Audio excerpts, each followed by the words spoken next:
ज्या थर्माकोलवरती शासनानं बंदी आणली, जो थर्माकोल नॉन बायोडिग्रेडेबल आहे, जो पर्यावरणाला हानिकारक आहे, त्या थर्माकोलचा व्यवसाय करून तुम्ही स्वतःला थर्माकोल मॅन म्हणून मिरवता. हे पर्यावरणपूरक थर्माकोल आहे. 100% रिसायकल होतं. माझ्याकडं मार्केटिंगला एक पण माणूस नाही. आतापर्यंत आमचा 100 कोटीच्या दरम्यान टर्नओव्हर आहे. आमच्याकडे एक पण माणूस मार्केटिंगला आहे. आमचं प्रोडक्टच मार्केटिंग करतो. PS कुलकर्णींना ते जेलमध्ये घालणार, तुरुंगात अटक करणार असं मला ते पेपरला ऐकायला मिळालं. मला खूप वाईट वाटलं. भारत सरकार सगळ्याला पुढच्या काळात नोकऱ्याच देऊ शकत. आपल्याकडं खूप मोठी बेरोजगारीची समस्या चालू होणार आहे, झालेली आहे.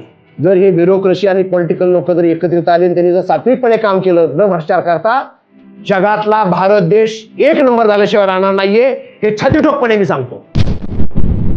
काही लोक चिरीमिरी घेतल्याशिवाय कामच करत नाही. हे वास्तव आहे की पहिल्यांदा वायरमन, नंतर सुपरवायझर, नंतर इंजिनियर, नंतर मॅनेजर, नंतर DGM. मी जातीवंत वायरमन आहे. मी काही घरी बसणारा माणूस नाही. तर मी छोटं मोठं काम करेन. म्हणजे सुरुवातीला ज्यावेळी मी वायरमनचं काम केलं 7 वर्ष, सेम काम परत मी कमी बसलं. कुणाची मोटर जळाली, कुणाची ट्यूबलाईट गेली, कुणाचं वायरिंग करायचं असेल, अगदी कुणाचा मिक्सर बिघडला असेल, कुणाचा पंखा बिघडला असेल, जे पडेल ते काम त्या काळात केलं. मराठी माणसाला धंदा जमत नाही. ते धंदा गुजराती मारवाडीनेच करावा. तर तो आयुष्यात आलेला पहिला फेल्युअर. आणि त्यावेळी मात्र मला भिंती चावायला लागल्या. याला आपलं कुठं चुकतंय का? आंधळा मागतो, 1 डोळा देव देतो, 2 डोळे. असं पहिल्यांदा 2 मशीन केल्यानंतर मी अशा 10 मशीन त्यांना करून दिल्या. म्हणून त्यांचं 40 लाख प्रोडक्शन गेले. I am Ramdas Mane, giving 3 lakh payment of advance payment, balance 3 lakh give the after completion of the work. की दादांचा माझा 3 वेळा संबंध आला. मराठी माणूस उद्योग व्यवसाय करू शकत नाही, अशी एक समाज मनामध्ये काही वर्षापूर्वी होती. या गैरसमजुतीला मूठमाती देऊन अनेक मराठी उद्योजकांनी आपलं नाव इतिहासात कोरलं आणि उद्योग व्यवसाय यशस्वीरित्या करून दाखवला. त्यात अशी अनेक उदाहरणं आपल्याला सांगता येतील. अशाच उदाहरणापैकी एक नाव जे आदरानं आपल्या सगळ्यांसमोर घेतलं जातं ते म्हणजे आदरणीय रामदासजी माने सर. काही जण त्यांना थर्माकोल मॅन ऑफ इंडिया म्हणतात, काही जण त्यांना टॉयलेट मॅन म्हणतात, काही जण सेल्फ मेड मॅन म्हणतात. अशा अनेक उपाधी त्यांना आहेत. त्यांच्या जीवनातील जे काही अनुभव आहेत त्या अनुभवातील आमच्यासारख्या नवउद्योजकांना, नवतरुणांना अनेक धडे शिकता येतील. आणि म्हणून आज विचार परिषदेच्या या पॉडकास्टमध्ये आपण आदरणीय माने साहेबांना निमंत्रित केलेलं आहे. तर भेटूयात सन्माननीय रामदासजी माने सरांना. सर, विचार परिषदेच्या पॉडकास्टमध्ये आपलं मनापासून स्वागत. नमस्कार. आत्ताच श्री राठोड सरांनी बरीच माहिती दिली रामदास मानेंच्या विषयी. जसं सरांनी सांगितलं की रामदास मानेंना थर्माकोल मॅन म्हणतात, टॉयलेट मॅन म्हणतात आणि सेल्फ मेड मॅन म्हणतात. हे का म्हणतात? तर तुमच्या घरात जे थर्माकोल आलेलं आहे ते रामदास मानेचं आहे. टॉयलेट मॅन का म्हणतात? की आम्ही मुलींना लग्नात टॉयलेट गिफ्ट देतो. लोक TV देतात, फ्री, पण मी मुलींना लग्नात टॉयलेट गिफ्ट देतो. आम्ही 90,000 टॉयलेट भारताच्या 28 स्टेटमध्ये दिलेली आहेत, म्हणून टॉयलेट मॅन म्हणतात. आणि सेल्फ मेड मॅन का म्हणतात त्याचं उत्तर सरांनी आल्यानंतर त्याच्यात ऑटोमॅटिक तुम्हाला मिळून जाईल. सर, पहिला प्रश्न असा विचारायचा आहे की ज्या थर्माकोलवरती शासनानं बंदी आणली, जो थर्माकोल नॉन बायोडिग्रेडेबल आहे, जो पर्यावरणाला हानिकारक आहे, त्या थर्माकोलचा व्यवसाय करून तुम्ही स्वतःला थर्माकोल मॅन म्हणून मिरवता. तर हा आमचा जो समज आहे तो खरंच योग्य समज आहे की हा आमचा गैरसमज? अतिशय श्री राठोड सरांनी जो प्रश्न विचारलेला आहे की खूप महत्त्वाचा प्रश्न आहे. बऱ्याच वेळा लोकांना माहिती नाहीये. लोकांना हे माहिती की बाबा अशाचं जे थर्माकोल आहे की याच्यामध्ये इंडस्ट्रियल थर्माकोल आहे, याच्यावरती कुठल्याही प्रकारचा बॅन नाही. जे कमर्शियल थर्माकोल आहे, ज्याला आपण ताटं, वाट्या किंवा डेकोरेशन करतो, जेवणामध्ये आपण ताटं बघतो किंवा असं वाट्यात, त्याच्यावरती बॅन आहे. सरांचा अतिशय महत्त्वाचा प्रश्न आहे. आणि हे पर्यावरणपूरक थर्माकोल आहे. 100% रिसायकल होतं. आणि त्याच्यामुळं तुमचा जो समज जो आहे, जो गैरसमज आहे, तो अगदी बरोबर आहे. आज समाजाला हे पण कळेल की थर्माकोलवरती बॅन नाही, पण ताटं वाट्या आहेत त्याच्यावरती बॅन आहे. आज जगामध्ये थर्माकोल सारखं कुठलंही दुसरं अल्टरनेटिव्ह मटेरियल नाही. बरं, म्हणजे आम्हाला जे वाटत होतं की थर्माकोल कम्प्लिटली बॅन आहे, तर तसं तो कम्प्लिटली बॅन नाहीये, तो अंशतः बॅन आहे. अगदी बरोबर आहे. अंशतः बॅन म्हणजे कसं की जे ताटं वाटे जे आहेत ते बॅन आहे, ते आम्ही बनवतच नाहीये. अच्छा अच्छा. जे ताटं वाटे जे आहेत, आपण जेवणाला आपण गेल्यानंतर जे ताटं वाटे असतात बरोबर. किंवा बऱ्याच वेळा गणपतीला डेकोरेशन करतात हा. त्याच्यावरती बॅन आहे. ओके. पण बाकी जे इंडस्ट्रियल थर्माकोल आहे हा. की जसं मेडिकल बॉक्सेस आहेत, बरोबर. फिश बॉक्सेस आहेत, रेडिओ टीव्ही इलेक्ट्रॉनिक इंडस्ट्री लागणारं पॅकिंग आहे, ऑटोमोबाईल इंडस्ट्री लागणारं पॅकिंग आहे, बरोबर. हीट इन्सुलेशनसाठी थर्माकोलच्या शीटा वापरतात, कोल्ड कोल्ड स्टोरेज बनवण्यासाठी थर्माकोल वापरतात आणि जगातलं सर्वात बेस्ट स्वस्त असं हे थर्माकोलचं मटेरियल आहे. ते इझिली अवेलेबल आहे, त्याच्यामुळे याच्यावरती बॅन नाही. बॅन जो आहे तो ताटावाट्यावरती बॅन आहे. हे अगदी तुमचं म्हणणं 100% मान्य. नाही, बरं झालं, कारण आमचा हा गैरसमज होता असा की थर्माकोल बॅन आहे आणि माने साहेब तर त्या थर्माकोलचाच व्यवसाय करतात. पण थर्माकोलला दुसरा अल्टरनेटिव्ह उपलब्धच नाहीये. म्हणजे जेवढी गुणवत्ता, जे कॉस्ट इफिशियन्सी असेल किंवा बाकी गोष्टी असतील जे थर्माकोल देतं, तसा दुसरा प्रोडक्ट आज तागायत उपलब्ध नाही. बरोबर आहे. होय. तर सर, मला असं वाटतं की थर्माकोल मॅन्युफॅक्चरिंगची जी प्रोसेस आहे, मी एक केमिस्ट्रीचा प्राध्यापक म्हणून मी तुम्हाला भेटण्याच्या अगोदर मी त्याचा सगळा सर्वे केला की थर्माकोल कसं बनवलं जातं. थेरॉटिकली मी बघितलं तर ते एक 3-4 स्टेपमध्ये थर्माकोल बनवता येतं. मग ही एवढी साधी जी गोष्ट आहे ही लोकांच्या डोक्यात का नाही आली? एवढ्या साध्या दिसणाऱ्या थर्माकोलमध्ये तुम्हाला भविष्य दिसलं, पण लोकांना ते का दिसलं नसावं आणि तुम्हाला कसं दिसलं ते? सर, राठोड सर, तुम्ही अतिशय उत्कृष्ट प्रश्न विचारलेला आहे. तुम्ही मुळातच केमिकलचे प्राध्यापक असल्यामुळं की आम्ही काय तुमच्या एवढा हुशार माणूस नाहीये, पण थर्माकोलमध्ये दादा माणूस आहे. अरे, पहिली गोष्ट, थर्माकोल हे बनतं कसं ह्याची एक संक्षिप्तमध्ये मी माहिती देतो की हे क्रुडाईलचं बाय प्रॉडक्ट आहे. जमिनीतनं जे आपण क्रुडाईल घेतो वेगळ्या रिफायनरीमध्ये जातं, त्याच्यामध्ये पेट्रोल, डिझेल, एलडीओ, डांबर, बिटुमिन, अशा विमानाचं पेट्रोल, हे अशा पद्धतीने त्याचे वेगवेगळे पदार्थ तयार होतात. बरोबर. तसं स्टायरीन पण तयार होतं. हो. आता हे जे स्टायरीन आहे, हे स्टायरीनमध्ये मोनोमॉर टाकलं आणि ते 40 RPM 38 तास जर ते फिरवलं रिॲक्टरमध्ये, तर त्यातलं थर्माकोलचे दाणे तयार होतात. आता हा झाला थर्माकोलचे दाणे रॉ मटेरियल करायची प्रोसेस. ओके. आता मुद्दा आहे की थर्माकोलचा शोध लावला, त्याला खरं त्याचं नाव आहे स्टायरोपोर. जे जर्मनीने त्याचा शोध लावला, BASF म्हणून आहे. जर्मनीने शोध लावला, जर्मनीने त्याचा प्रचार आणि प्रसार केला, पण BASFला त्याचं एवढं पोटेन्शियल दिसलं नाही पुढं. कारण साहजिकच की कुठल्याही प्रोडक्टचा प्रचार आणि प्रसार व्हावा लागतो. अगदी मला सांगायला अतिशय गर्व वाटेल, जे पाठीमागची हिस्ट्री की लोकांना माहीत पडावी, तुम्हालाही माहीत पडावी म्हणून मी सांगतो. BASFने शोध लावल्यानंतर त्याचा प्रचार आणि प्रसार व्हावा म्हणून तिथं केकेनाग म्हणून जर्मनीला डायरेक्टर होते, आपल्या पुण्यातले बंगालचे, त्या कंपनीत डायरेक्टर होते. भारतातला माणूस तिथं डायरेक्टर होता BASF मध्ये. ते रिटायर्ड झाल्यानंतर त्यांनी थर्माकोलचा पूर्ण प्रोजेक्ट जर्मनवाल्यांनी BASFनी केकेनाग साहेबांना दिला आणि पुण्यात ते रॉ मटेरियल तर ते स्वतः बनवायचे. सुरुवातीला हे जे रॉ मटेरियल जर्मनवरून आणायचे, जर्मनीचा प्लांट मशिनरी इथं पुण्यात लावून दिल्या आणि त्याच्यानंतर तो प्लांट चालवला. पण त्यावेळी रॉ मटेरियल आहे ते जर्मनीवरून यायचं. आता ते जर्मनीत आल्यानंतर त्याची कॉस्ट किंवा त्याचं काय, त्यावेळी त्या काळामध्ये एवढं त्या थर्माकोलला पोटेन्शियल नव्हतं, का तेवढी इलेक्ट्रॉनिक इंडस्ट्री नव्हती त्या काळामध्ये. त्या काळात एवढं मला आठवत फक्त रेडिओ असायचा बघा, टीव्ही वगैरे त्यावेळी नव्हतं काय झालेलं. त्यावेळी असं मोबाईल किंवा फार फार लँडलाईन असायच्या आणि ते एक रेडिओ असायचा. तर तसं काही इलेक्ट्रॉनिकला फार मोठं त्याचं स्कोप नव्हता. बरं, जसं LG आली किंवा सॅमसंग आलं, ह्या वेगवेगळ्या कंपन्याच्या वेळी भारतात सुरुवात झाली, टीव्ही ज्यावेळी चालू झाला त्यावेळी खरं थर्माकोलचं प्रोडक्शनला मागणी वाढायला लागली. आणि त्या काळामध्ये भारतात 93च्या अगोदर फक्त 4 ते 5च प्रोजेक्ट होते आणि ते सगळे बाहेरचे प्रोजेक्ट होते. आता अख्ख्या देशात. तुम्ही सर अतिशय महत्वाचा प्रश्न विचारलेला आहे. 4 ते 5च प्रोजेक्ट होते. त्यात जे BASFने आहे त्यांनी जी प्रोजेक्ट दिलेली, तर तो केकेनाग म्हणून पुण्यात एक प्रोजेक्ट दिला आणि कोल्लाईन म्हणून अहमदाबादला एक प्रोजेक्ट दिला तिथं. आणि त्याच पिरियडमध्ये की लंडनची कंपनी जी आहे, जे BASF लिमिटेड चेन्नई, म्हणजे लंडननी त्यांच्याबरोबर कोलॅबोरेशन केलं ते BASF लिमिटेड बरोबर. तिथं लंडनवाल्यांनी काय केलं की तिथं मद्रासला 2 प्लॅन्ट टाकले आणि 2 प्लॅन्ट, त्याला प्लॅन्ट अँड मशिनरी त्यावेळी लंडनवरनं दिली त्यांनी पण, कारण त्यावेळी भारतात अशा मशिनरी बनतच नव्हत्या. कारण त्या काळामध्ये 60 कोटी रुपये लागायचे हे प्लॅन्ट अँड मशिनरीला. आणि साहजिकच तुम्ही ज्यावेळी म्हटला ना किंवा दुसऱ्याला का ते सुचलं नाहीये, कारण 60 कोटी त्या काळात 93च्या 90च्या अगोदर 60 कोटी खूप मोठी अमाऊंट झाली. मग ते झाल्यानंतर त्यांच्या केकेनाग आणि अहमदाबादचा जो प्लॅन्ट आहे, 2 प्लॅन्ट चालू झाले. मग जशी जशी मागणी वाढत तसं BASFनं प्लॅन्ट मुंबईला तुर्बेला एक टाकला. पण जो तुर्भ्याला प्लॅन टाकला का कुठल्याही गोष्टीचं प्रोडक्टिव्हिटी जर वाढली, व्हॅल्यूम जर वाढला तर त्याची कॉस्ट कमी होते. सिमिलर त्याच गोष्टीमध्ये पॅरललमध्ये ते बीएडशीएलनी चेन्नईला जो प्लॅन टाकला सिनो म्हणून, तर तो प्लॅन टाकला, त्यांचे स्वतःचे 2 प्लॅन, आणि त्याच्यानंतर त्यांनी हळूहळू त्यांनी दुसरे पण प्लॅन टाकायला. त्यामुळे ह्यांच्यापेक्षा त्यांचं कन्झम्पशन वाढलं, व्हॅल्यूम वाढला. आणि त्याच्यामुळं की साहजिकच सुरुवातीला या ज्या 2 प्लॅन म्हणजे हे जे 4-5 प्लॅन तेवढेच होते. मला वाटतं तुमच्या प्रश्नाचं उत्तर मिळालं. सर्वसामान्य माणसाला का जमत नव्हतं, पुढच्या प्रश्नात तुमचं जे काय आहे त्याचं उत्तर मी देईन. नक्की नक्की नक्की. तर सर, हे जे उद्योग सगळे आहेत त्याला एवढा खर्च लागतो. आता तुम्ही तर ग्रामीण भागातून आलेले आहात. मग ग्रामीण भागामध्ये एखादा उद्योग व्यवसाय चालू करत असताना सगळ्यात मोठी अडचण काय? म्हणजे भांडवल, तंत्रज्ञान की मानसिकता?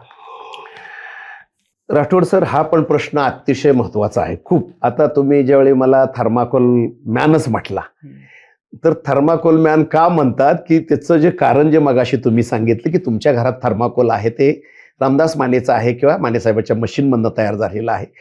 तुमचा आता जो प्रश्न आहे त्याचं उत्तर मी आता ह्या पुढच्या प्रश्नामध्ये देतो.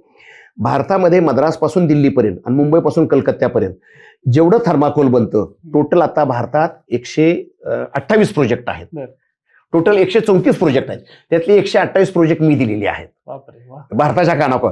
एवढंच नव्हे तर बाहेरच्या 45 देशामध्ये Sri Lanka, Saudi Arabia, Nigeria, Kenya, Botswana, South Africa, Tanzania, Ethiopia, Uganda, Dubai, Ras al Khaimah, Fujairah, Sharjah, Iran, Iraq, Sudan, Germany, Eritrea एवढ्या देशामध्ये 352 थर्माकोलचे पूर्ण प्रोजेक्ट, म्हणजे मशीनचं डिझाईन करणं, त्याचं मॅन्युफॅक्चरिंग करणं, त्याच्यानंतर ते एक्सपोर्ट करणं, इन्स्टॉलेशन कमिशनिंग करून चालू करून देणं, त्यांना ट्रेनिंग देणं, असं भारतात जेवढं मी काम केलं त्याच्यापेक्षा जवळजवळ 70% काम मी बाहेर जास्त केलं. भारतात 30%च काम केलं टोटल कामाच्या, पण 70% काम मी बाहेर दिलं. आणि त्याच्या सगळ्यात महत्वाचा मुद्दा असा की बाहेरनं 200 कोटीचं परकीय चलन हे भारत सरकारला मिळवून दिलं या माध्यमातून. आता तुमच्या प्रश्नाचं उत्तर देतो की त्यांचे मगाशी मी सांगितलं त्यांचा जो प्रोजेक्ट आहे तो 60 कोटीला यायचा. सेम तोच प्रोजेक्ट मी अगदी 1.5 कोटीला 2 कोटीला बनवला. बापरे. म्हणजे तोच प्रोजेक्ट. हा, नो डाऊट त्यांच्या इफिशियन्सीच्या मानाने समजा त्यांचं जर इफिशियन्सी 100% देत असेल तर माझी मशिनरी 95% इफिशियन्सी द्यायची, पण कॉस्ट किती? 10% मध्ये. म्हणजे 10% मध्ये जर 95% इफिशियन्सी मिळत असेल, त्यावेळी भारतामध्ये थर्माकोल इंडस्ट्री वाढत गेली. जसं आता मगाचं उदाहरण तुम्हाला मी सांगितलं की जसं बीएडशीएलचे पहिल्यांदा 2च प्लॅन्ट होते छोटे छोटे. हे ज्यावेळी मी पहिल्यांदा, मला ती कहाणी फार महत्वाची आहे, तुमचा प्रश्न आला की त्याचं मी उत्तर देईनच. तर तिथं ज्यावेळी 1.5 कोटी 2 कोटीचा प्लॅन बनायला लागला 60 कोटीचा, मग साहजिकच बीएडशीएलने एक्सपान्शन करायला सुरुवात केली. बीएडशीएल लिमिटेड चेन्नई, बीएडशीएल लिमिटेड बँगलोर, बीएडशीएल लिमिटेड कोईमतूर, बीएडशीएल लिमिटेड पांडिचेरी, बीएडशीएल लिमिटेड कलकत्ता, बीएडशीएल लिमिटेड दिल्ली, बीएडशीएल लिमिटेड अहमदाबाद, असे सगळीकडे बीएडशीएलचे जो 12 प्लॅन्ट मी त्यांना उभा करून दिले. आणि त्याच्यामुळे कमी कॉस्टमध्ये हे पहा, थर्माकोलचा व्यवसाय तुम्ही जसं सांगितला बोलायला जेवढा सोपा आहे तेवढी त्याच्यात टेक्निकल खूप मोठ्या गोष्टी आहेत. तर तसं ते तेवढं जेवढं सोपं वाटतं तेवढं सोपं नाहीये. तर त्याच्यामुळं त्याचं मार्केटिंग आणि ते वाढत गेलं, मशिनरी वाढत गेलं आणि शिनोचं प्रोडक्शन कपॅसिटी वाढत गेली. बीएसएफच्या केसमध्ये काय झालं की त्यांनी सुरुवातीला 2 प्लॅन लावले, नंतर पण अजून हळूहळू ते बीएसएफचे वाढत गेले. पण जसं सिनोचं जसं वाढत गेलं त्या प्रमाणात बीएसएफचं वाढत नाही गेलं आणि फायनली बीएसएफने तो प्लॅन बंद करून टाकला. म्हणजे ज्यांनी संशोधन केलं त्यांनी बंद केलं आणि ज्यांनी त्याचं असं म्हणूया की आपण डुप्लिकेट नाही म्हणू शकत, पण त्यांनी दुसऱ्यांनी पण संशोधन केलं, पण त्यांनी मात्र त्याचा प्रचार आणि प्रसार प्रचंड मोठा वाढवला. तर कॉस्ट कमी झाली म्हणून मग खेडेगावातल्या लोकांना हे परवडायला लागलं आणि मग म्हणून ही लोक व्यवसायाकडे वळाली. म्हणजे मला हे विचारायचं बेसिकली की मी समजा खेडेगावातून आलोय तर मला बिझनेस करायचा, मला धंदा करायचा आहे, पण मग मी का करू शकत नाही किंवा मला करताना सगळ्यात मोठी अडचण काय? म्हणजे माझ्याकडे भांडवल नाहीये की माझी मानसिकताच नाहीये किंवा लोकांची मानसिकता नाही. आज पण बघा, मी घरी जर म्हणलं मला नोकरी करायची आणि मला कुठेतरी 20-1 लाख रुपये भरायचे, माझ्या घरचे कुठून तरी काढघाल करून देतील, सोनं नाणं गहाण ठेवतील, पण मला देतील. पण मी जर म्हटलं मला व्यवसाय करायचा आहे तर 5,000 रुपये पण मला मिळणार नाहीत. तर मला वाटतं ही मानसिकता काय, म्हणजे हे असं आहे. राठोड सर, तुमचा प्रश्न अतिशय योग्य आणि खूप सुंदर आहे. उद्योग करायला तुम्हाला जिद्द लागते. हे लोक कारण सांगतात माझ्याकडे भांडवलच नाही, माझ्याकडे पैसेच नाही, माझ्याकडे जागाच नाहीये, माझ्याकडे हेच नाहीये, माझ्याकडे तेच नाहीये. वास्तविकता तुमच्याकडे जर जिद्द असेल, त्या जिद्दीच्या जोरावरती तुम्हाला पैसे पण उपलब्ध होतात, तुम्हाला जागा पण उपलब्ध होते. तुमची जिद्द असेल, आता हे पहा, कुठलीही गोष्ट करायची म्हटलं तर एखादं प्रोडक्ट तुम्ही बनवलं, त्या प्रोडक्टचा 2 पद्धती आहेत मार्केटिंगच्या. एक ते प्रोडक्ट स्वतः मार्केटिंग करतं, प्रोडक्ट मध्येच ती त्या प्रोडक्ट मध्येच ॲबिलिटी. एखादं प्रोडक्ट जर चांगलं तुमचं असेल तर लोक विचारतात हे कुठनं आणलं म्हणून, शोधत येतात. आणि आता तोच किस्सा जे तुम्ही मला शोधत येतात, तोच किस्सा मी आता तुम्हाला सांगणार आहे की एखादं प्रोडक्ट चांगलं बनल्यानंतर की ते प्रोडक्ट कसं, माझ्याकडं मार्केटिंगला एक पण माणूस नाही. आतापर्यंत आमचा 100 कोटीच्या दरम्यान टर्नओव्हर आहे, आमच्याकडे एक पण माणूस मार्केटिंगला आहे. आमचं प्रोडक्टच मार्केटिंग करतं. तुमचं जर प्रोडक्ट चांगलं असेल, आता हे एखादं प्रोडक्ट जर तुमचं, कुठलंही प्रोडक्ट तुम्ही बनवा, काय लागतं नेमकं मार्केटमध्ये राहण्यासाठी? तुमचं प्रोडक्ट इतरांच्या पेक्षा चांगलं पाहिजे. Point number 1. पॉईंट नंबर 2, इतरांच्या पेक्षा स्वस्त असलं पाहिजे. Cost efficient. Okay. Point number 3, आणि ते अवेलेबल असलं पाहिजे. ओके. अवेलेबल असलं पाहिजे. हा, आता जे मॅन्युफॅक्चरिंग प्रोसेस असल्यामुळे त्याचे ते काही लगेच अवेलेबल होणार नाही. या जर 3 गोष्टी जर तुमच्याकडे असतील तर तुम्ही काही पण करू शकता.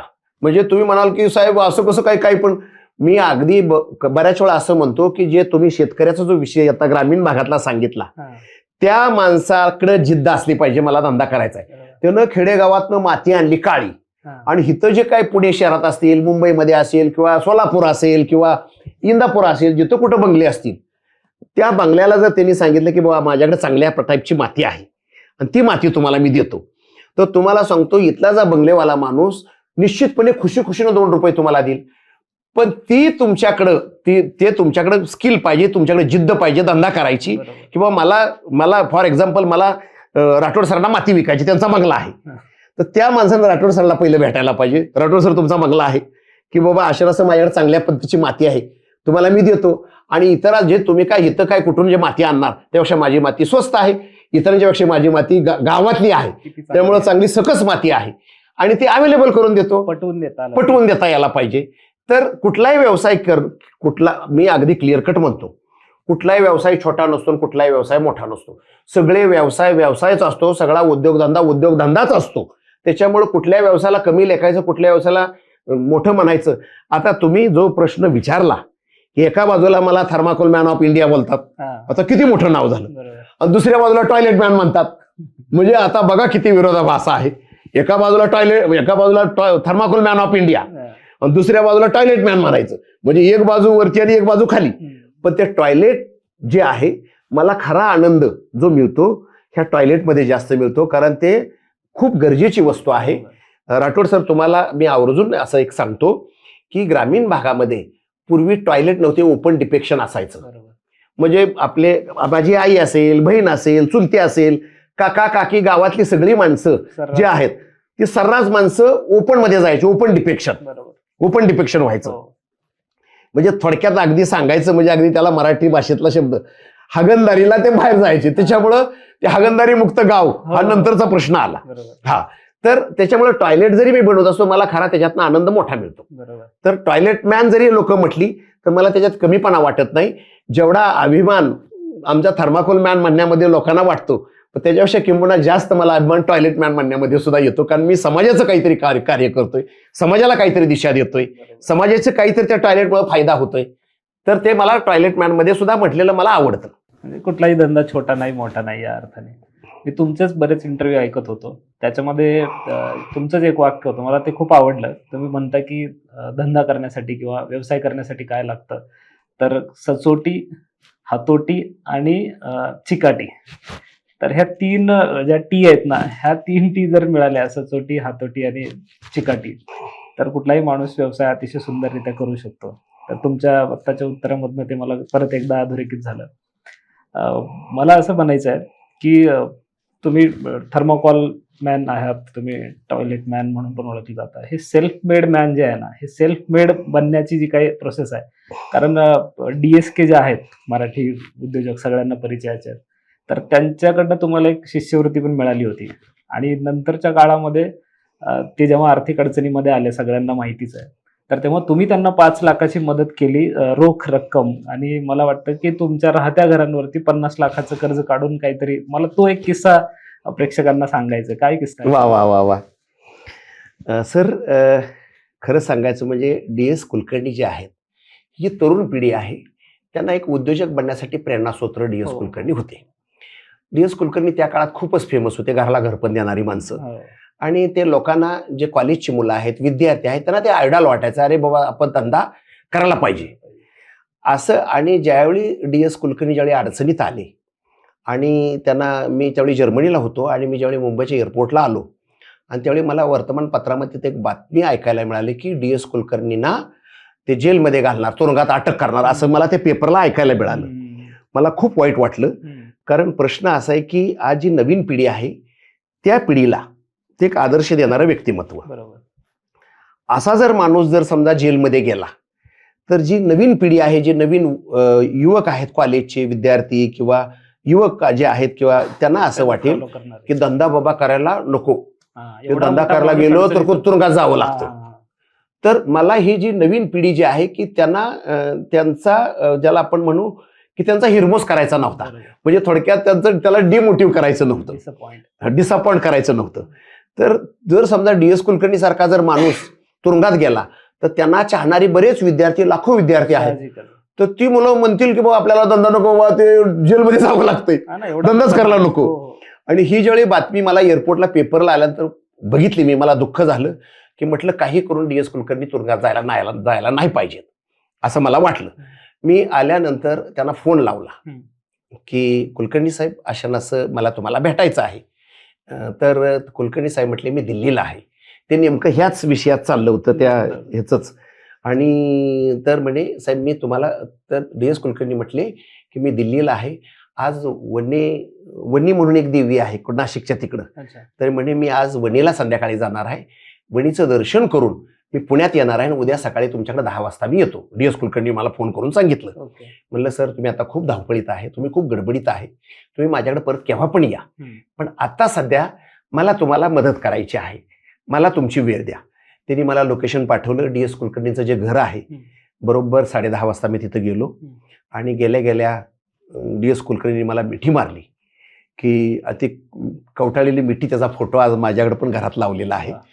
ती मिठी मारली आणि त्यांना म्हटलं साहेब मी पेपरला काल जर्मनीवरनं काल आलो, मला पेपरला असं कळलं की साहेब तुम्ही आमच्या सगळ्या नवीन पिढीचे उद्योजक आहेत, नवीन जी मुलं जी आहेत त्याचं तुम्ही प्रेरणास्रोत राहाल, की मला निश्चितपणे की तुमचं काय कर्ज असेल किंवा काय असेल मला काय त्यातलं माहीत नाही, पण मी एक छोटासा उद्योजक आहे, मला अंतःकरण पण असं वाटतं की मी त्यांना 5 लाखाचा चेक जाताना घेऊन गेलो आणि माझा पण उद्योगधंदा चालू आहे एवढं, पण माझा बंगला आहे 4.5-5 कोटीचा त्या काळात.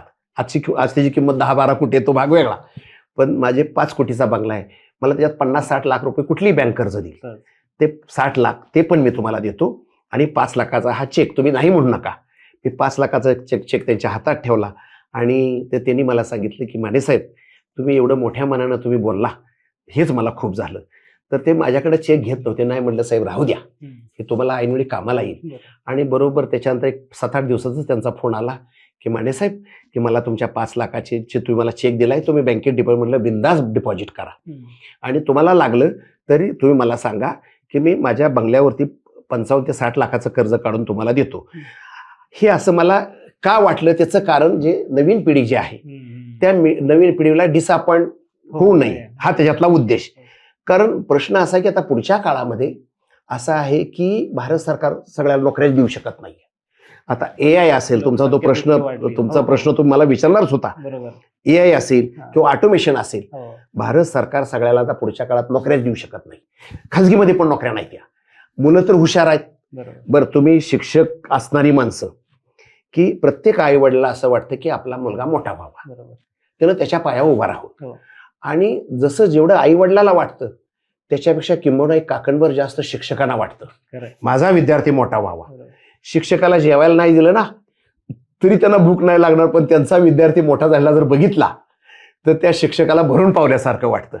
आणि आज अशा पद्धतीनं सगळ्या, मी बऱ्याच वेळा मला कॉलेजला मी जातो आणि आज सगळ्या शिक्षकाची जी भावना जी आहे की माझा विद्यार्थी मोठा झाला पाहिजे, माझा विद्यार्थी मोठा झाला पाहिजे, ती त्यांची जी अंतकरणापासून जी तळमळ आहे ती मला त्याच्यातनं बघायला मिळते.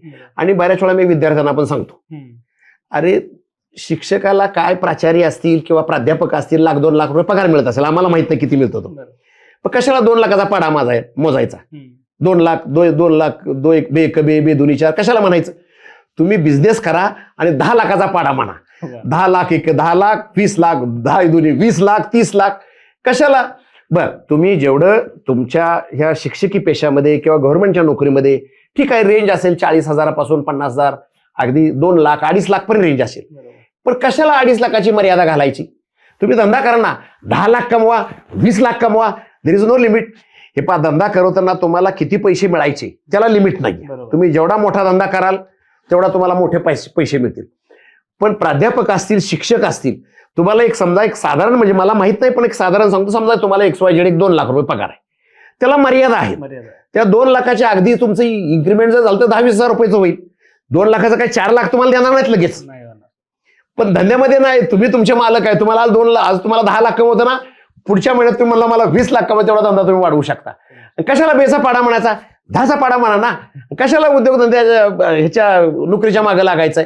बर, आता तुमचा जो महत्वाचा प्रश्न आहे, आपल्याकडं खूप मोठी बेरोजगारीची समस्या चालू होणार आहे, झालेली आहे.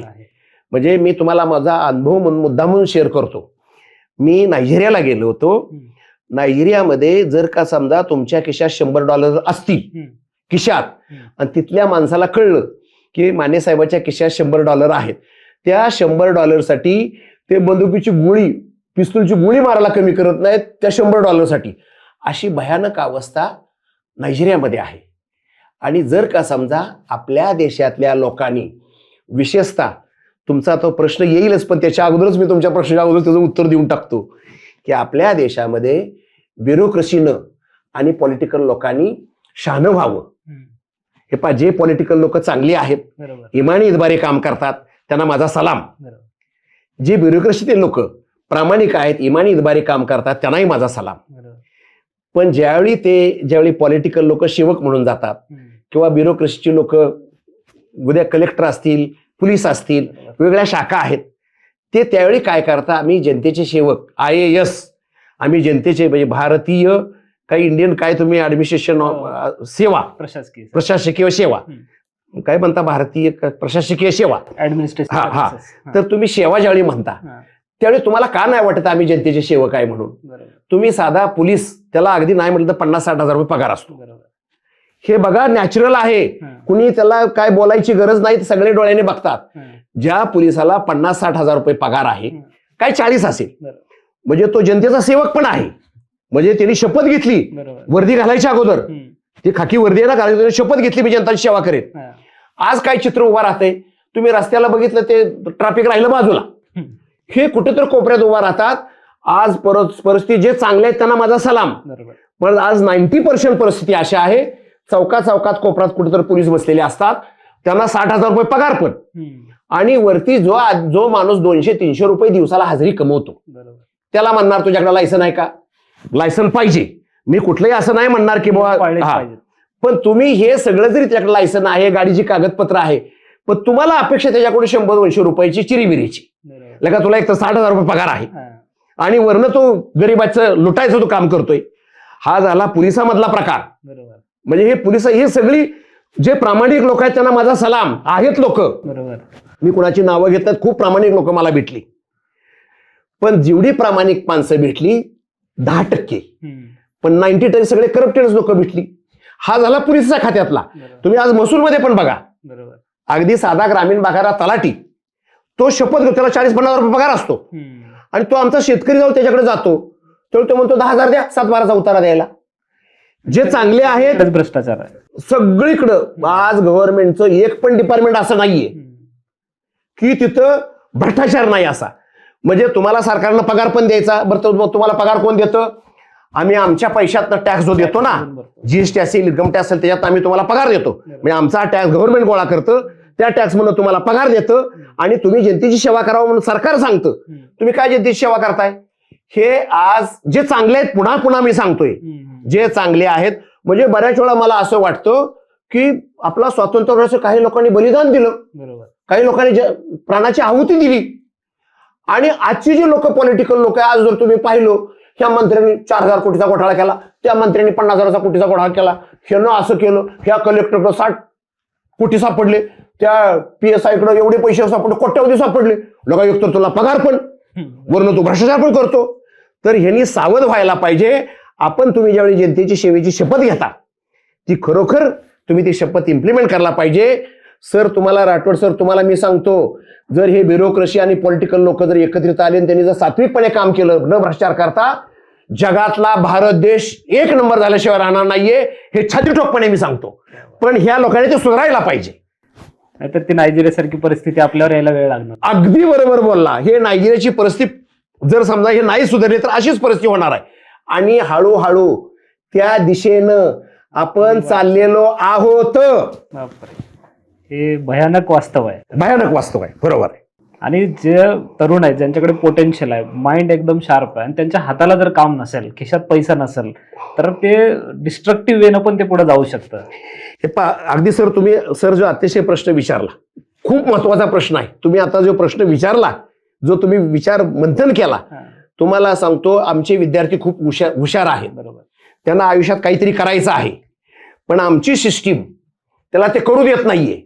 हे नुसत्या पोकळ गप्पा होत आहेत की आम्ही विद्यार्थ्यासाठी अमकं करू, फलानं करू, ढिकाणं करू.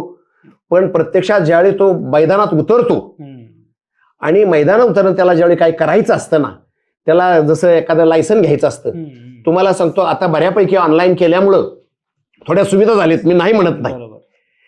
पण आजही सगळ्या सरकारी डिपार्टमेंटमध्ये जे काही लोक चांगली आहेत, म्हणजे पुन्हा पुन्हा मी सांगतो, काही लोक प्रामाणिकपणे मदत करतायत, पण काही लोक चिरीमिरी घेतल्याशिवाय कामच करत नाहीत.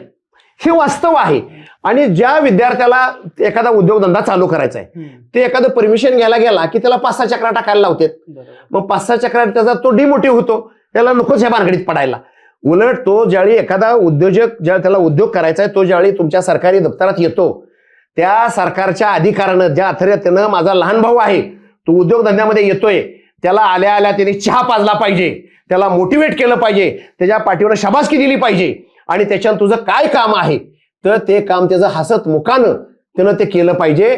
आणि खरोखर जो अधिकारी आहे, तुला 60,000 रुपये पगार मिळतो, त्याच्या माणसानं काहीच नाही सध्या, तो हताश झालेला आहे, त्याला काहीतरी करायचं आहे. तो ज्यावेळी सरकारी अधिकारी येतो, त्याला चहा पाजून, त्याच्या पाठीवर हात फिरवून त्याला त्याचं काम तर करायला पाहिजे. आणि त्या विद्यार्थ्याला सांगायला पाहिजे की बाळा, तू काम कर, तुला काही मदत लागली तर मी आहे तुझ्या पाठीशी, असं त्या लोकांनी सांगायला पाहिजे. असं न करता उलट ही चिरीमिरीसाठी त्याच्याकडे अपेक्षा करतात, त्याला हॅरेसमेंट करतात. तर हे चुकीचं काम आहे. बरोबर. माने सर, तुम्ही बोलताय जे, तर ते एक म्हणतात ना, बोले तैसा चाले त्याची वंदावी पावले. तर तुम्ही आता जे सांगताय की एखाद्याच्या तरुण उद्योजकाच्या पाठीवरती हात ठेवायला पाहिजे. आता आम्ही लोक जे विचार परिषदेचं पॉडकास्ट सुरू करतोय, खरं तर आम्ही तुमच्यासारख्या माणसांना आम्ही आमच्या चॅनलवरती आणू शकलो नसतो कदाचित, कारण आमचे अजून सुरुवात आहे, फॉलोअर्स कमी आहेत, व्ह्यूज कमी आहेत. पण तुम्ही आमच्यासारख्यांनाही परमिशन दिली की नाही, तुम्ही हे बघितलं नाही की तुमचे फॉलोअर्स किती आहेत, काय तुम्ही काहीतरी करताय, तुमची पॅशन मला दिसते, तुमची धडपड मला दिसते, आणि मी तुमच्यासाठी येणार. आणि म्हणून तुम्ही कालही आम्हाला मार्गदर्शन केलं, आजही आमच्यासाठी वेळ देत आहे. तर मला वाटतं हे तुम्ही बोलण्या म्हणजे उक्तीतून तर तुमच्या ते दिसतच आहे, पण तुमच्या कृतीतून पण आम्हाला ते बघायला मिळतंय. त्यामुळं अशा जर आमचे आयडॉल असतील, असे आदर्श असतील, तर नक्कीच आमच्यासारखे तरुण खूप काही त्याच्यातून शिकू शकतील.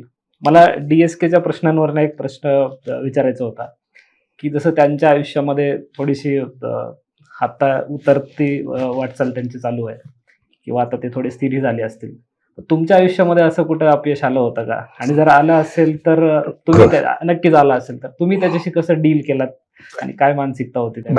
एक कहाणी तुम्ही ह्या प्रश्नाचं मी उत्तर देतो, पण त्याच्या अगोदर मला एक गोष्ट आवर्जून सांगायची आहे DSKच्या बाबतीत, जी मला आता आठवली ते सांगतो. की DSKनी 2010 साली त्यांचा 60वा वाढदिवस होता. आणि त्यांचे डायरेक्टर माझ्या कंपनीत आले, आणि त्या कमिटीला, डायरेक्टर त्याच्या कुटुंबाला DSKनं एक 60व्या वाढदिवसाला त्यांना गिफ्ट द्यायचं होतं. आणि हे DSKना माहित नव्हतं. तर त्यांची डायरेक्टर बॉडी आणि त्यांच्या कुटुंबाने विचार केला की बाबा आपल्याला DS कुलकर्णी साहेबांना काहीतरी गिफ्ट द्यायचे. आता DSK सारख्या माणसाला पैशा पाणी असतात, काहीच कमी नाही, कोट्यावधीचा टर्नओव्हर आहे, त्या माणसाला काय गिफ्ट द्यावं असं.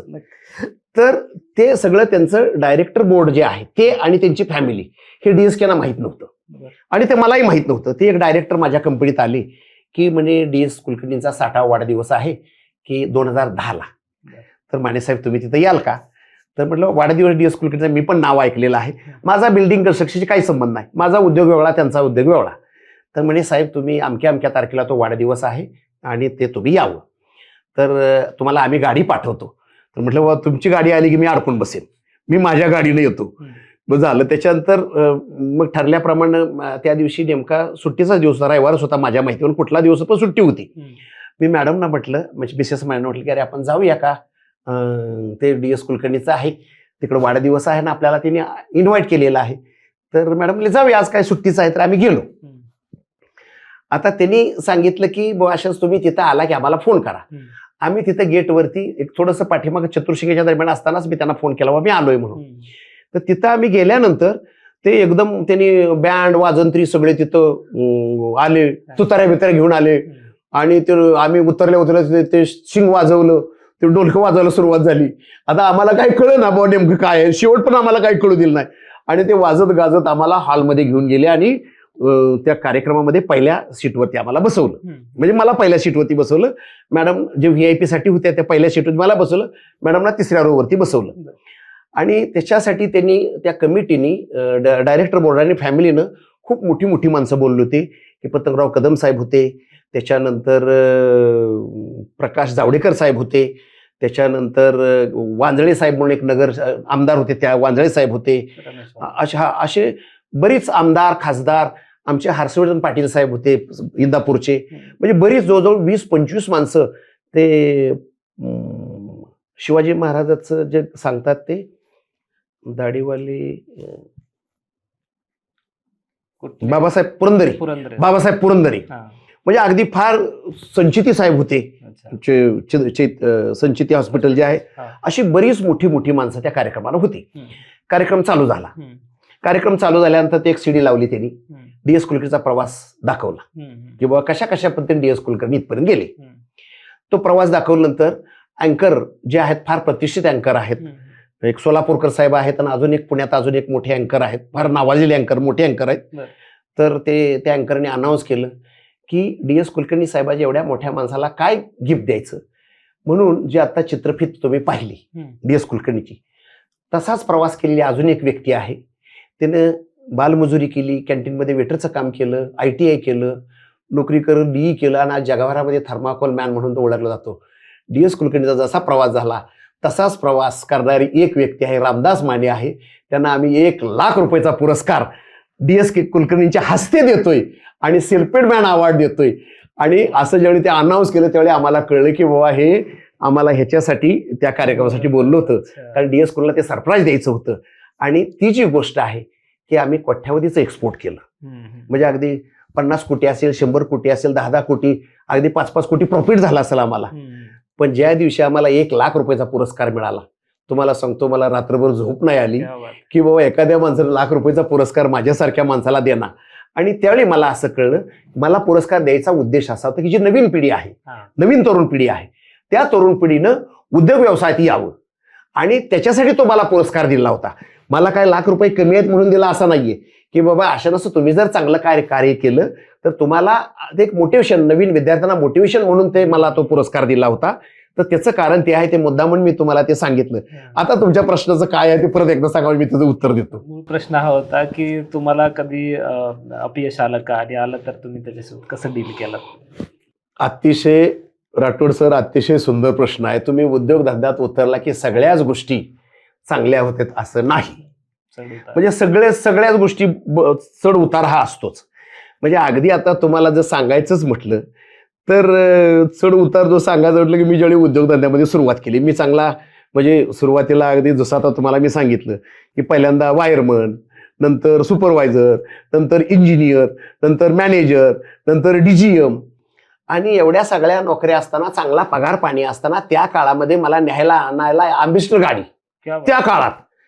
आणि एवढं सगळं चांगलं असताना जे तुम्ही म्हणता ना अपयश, आता ते तुम्हाला तो कहाणी सांगायची मी सांगतो, म्हणजे त्याच्यानंतर तुम्हाला ते वाटेल. मी जनरल मॅनेजर म्हणून बजाज ऑटोमध्ये 93 साली जॉईन होणार होतो. बर. आणि तिथं माझ्या 2 इंटरव्ह्यू अगोदर ओके झाल्या होत्या. तिसरी इंटरव्ह्यू मध्ये फक्त राहुल बजाज साहेब ते पत्र देताना अपॉइंटमेंटचं लेटर एवढाच भाग असतो. कारण जीएम लेवलला स्वतः राहुल बजाज साहेब स्वतः ते पत्र द्यायचे. मग त्यातला तो कार्यक्रम महत्वाचा. त्यासाठी आम्हाला तिसरी मुलाखत म्हणजे ते पत्र द्यायचा, चहा पाणी प्यायचं, डिस्कशन करायचं, औपचारिकता बस. हा, तर आम्हाला ते बोलवलं, ते तारीख फिक्स झाली, आम्ही गेलो. आणि तिथं रिसेप्शनला गेल्यानंतर त्यांनी सांगितलं तुम्हाला पत्र नाही का मिळालं. त्यांनी पत्र पाठवलं होतं, ही गोष्ट खरी, पण ते पोस्टात आम्हाला मिळालंच नाहीये. तर आम्ही तिथं पोहोचलो. ते म्हणे अशा नसतं तर आम्ही तुम्हाला कालच पत्र पाठवले आणि की अशा नसतं तुमची अपॉइंटमेंट 3 महिने पोस्टपोन झालेली आहे. आणि आता 3 महिने पोस्टपोन झाली म्हटल्यानंतर म्हटलं आम्हाला काही पत्र मिळणार नाही, तर आम्ही तुम्हाला नंतर कळवू की अशा तुम्हाला आधी पत्र पाठवले, तर आम्हाला चहा पाणी पाजला आणि आम्ही तुम्हाला नंतर बोलवतो म्हणून सांगितलं. आता इकडच्या बाजून सगळे राजीनामे दिलेले, तो जॉब करायचा म्हणून. मी घरी गेल्यानंतर आता साहजिकच आता आपल्या हातातोंडाशाळेला घास गेला.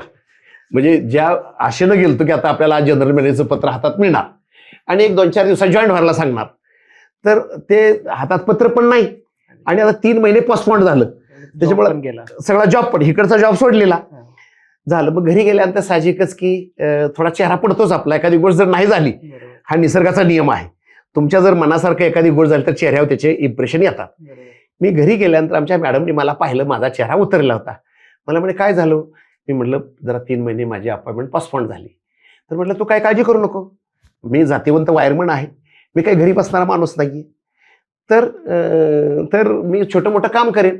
म्हणजे सुरुवातीला ज्यावेळी मी वायरमनचं काम केलं 7 वर्ष, सेम काम परत बेकवेपासून, कुणाची मोटर जळाली, कुणाची ट्यूबलाईट गेली, कुणाचं वायरिंग करायचं असेल, अगदी कुणाचा मिक्सर बिघडला असेल, कुणाचा पंखा बिघडला असेल, जे पडल ते काम त्या काळात केलं. पडल ते जीएमच्या पोस्टचा कॅन्डिडेट, हा जीएमची अपॉइंटमेंट नव्हतं, पण डीजीएमच्या पोस्टचा कॅन्डिडेट परत वायरमनचं काम करायला सुरुवात झाली. म्हणजे एकदम एवढ्या लेवलला गेलो परत 0 वरती आलो. आता ही कहाणी तुम्हाला जरा निश्चित ऐकायला बरी वाटेल की महिला खूप हुशार असतात, ते आपल्या नवऱ्याला खूप ऑब्झर्व करत असतात, ओळखतात चांगले. आता ते त्याच्यानंतर मी